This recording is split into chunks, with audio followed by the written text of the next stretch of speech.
Pero si el verdadero rol de la OEA era un secreto a voces desde hace décadas, con la llegada de un nuevo secretario general en 2015, además de descubrirse el agua tibia, se le puso nombre y apellido: Luis Almagro.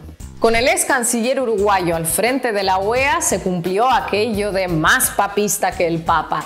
Ningún otro secretario del organismo antes que él impulsó con tanta fidelidad e impudicia los anhelos de la política exterior estadounidense. Así, unas protestas donde los manifestantes ejercen la violencia pueden ser tanto legítimos anhelos de libertad como desmanes vandálicos, dependiendo del país en que se produzcan. Una desmedida represión policial puede ser tanto sinónimo de una feroz dictadura como un detalle que mejorar según el gobierno que la ordenó. Ayer fue un día de luto para Venezuela. Fue un día de violencia y muerte ejecutadas con la hazaña cobarde de los dictadores contra el pueblo. Ayer las fuerzas represivas masacraron al pueblo venezolano. Somos especialmente reconocidos del trabajo del presidente Piñera, que en el marco del Estado de Derecho, de la preservación de la democracia, ha defendido con eficiencia el orden público, al mismo tiempo que tomaba especiales medidas para garantizar los derechos humanos. La dictadura en Cuba es probablemente el ejemplo más perfecto de la mitología de la miseria y de las violaciones de derechos humanos. El régimen cubano es un sistema que se sostiene en la represión interna, incluso de los movimientos más pacíficos y pacifistas de todos, como las damas de blanco. El derecho a la protesta no puede ser un pretexto para vulnerar los derechos fundamentales de la población. En este contexto, la Secretaría General de la OEA exige a los actores externos e internos que inducen a la violencia y a la desestabilización del país a detener estas acciones, y hace un llamado a los grupos violentos organizados a cesar sus acciones criminales. Si las dobles varas de medir hubieran sido una disciplina olímpica en Tokio, sin duda Almagro se habría llevado el oro, la plata y el bronce. Y la cúspide o el fondo, según cómo se mire, de su gestión, que en gran parte provocó esa enésima crisis de credibilidad en el organismo, se produjo a finales de 2019. Lo que está sucediendo después de este golpe de Estado en Bolivia, que es la gota que rebasa a Almagro, es esta participación que tuvo ahí a partir de la misión de observación electoral, ¿no? Y claramente en el caso de Bolivia ahí fue un golpe que contó con el aval de la OEA, ¿no? Y que costó vidas y que rompió un proceso democrático en uno de los países que ha sido uno de los países que más golpes de Estado ha tenido en la región, ¿no? El descrédito de la OEA ha llegado incluso a quienes en el papel deberían ser sus principales valedores. John Bolton, tal vez el mayor promotor del intervencionismo estadounidense de la historia, la calificó en 2020 como una de las organizaciones internacionales más moribundas que existen. Ante este panorama, algunos pueden pensar que los días de la OEA están contados, pero no están así, y hay elementos tanto en el presente como en el pasado que apuntan a que no todo está dicho.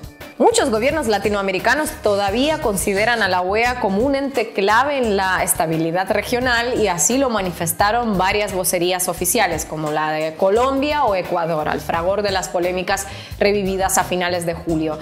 Luis Almagro sigue contando con importantes apoyos. Por otro lado, hace una década la OEA se vio inmersa en una relación de fuerzas regional mucho más hostil en su contra que la actual.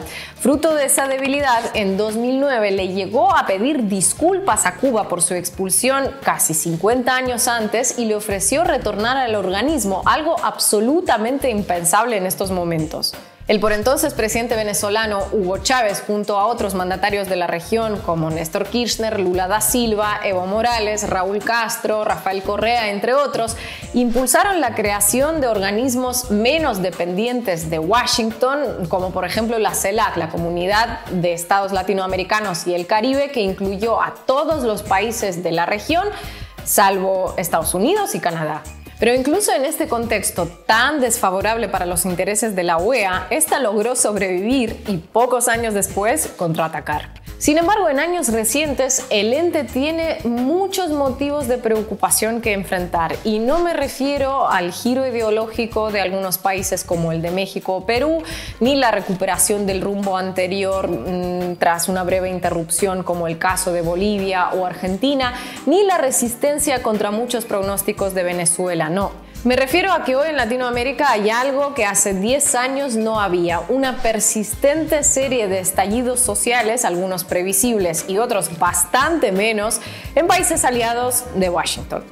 O sea, estamos hablando de las protestas que hubo en Colombia, de las protestas que hubo en Ecuador, de las protestas que han habido en Chile, de las protestas que hubo en la Argentina de Macri, y también de las protestas de Haití, que es uno de los países clave porque fue uno de los primeros, ¿no?, que se independizó en América Latina.